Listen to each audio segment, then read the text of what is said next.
আসসালামু আলাইকুম। আমি আমার বাসা থেকে বিকেলবেলা বের হলাম। এখন যাচ্ছি তিন মাথা রেলগেট চা খেতে। আমার বন্ধু রাত্রি ওখানে আছে। বাসা থেকে বের হয়ে ওকে ফোন দিলাম, ও বললো ওখানে যাইতে। নতুন আমি ভয়েস রেকর্ড করতেছি, ভুল ত্রুটি হলে সবাই মাফ করে দিবেন।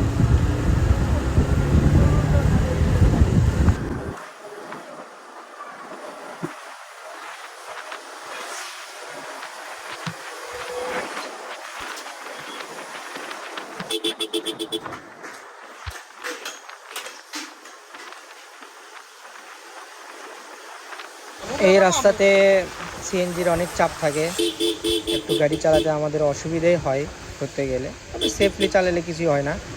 সামনে আমাদের তিন মাথা রেলগেট, ফ্লাইওভারের নিচে দিয়ে যাইতে হবে। তো এক পাশে বন্ধ থাকার কারণে, সরকারি বন্ধর দিন, এই জন্য একটু জ্যাম লেগে থাকে। আর এক পাশে বন্ধ, এই জন্য একটু সমস্যা হয় আমাদের চলাফেরা করতে। এখানে রাস্তার কাজ চলতেছে ফ্লাইওভারের নিচে, এই জন্য এক পাশ দিয়ে সব কিছু যাতায়াত করে।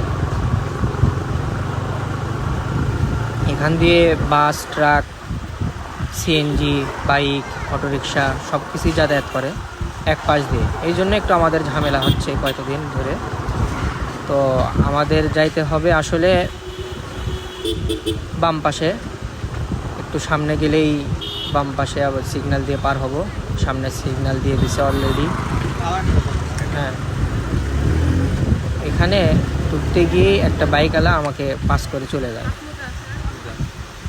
কোনো সিগন্যাল দিছে না, হর্ন দিছে, এই জন্য একটু ভেবেচিন্তে খাইছিলাম। সামনে চার দোকান, ওখানে যে থামতে হবে, ওখানে আমাকে ওয়েট করে বলছে। তো আজকের পর্যন্তই নেক্সট ব্লগে দেখা হবে।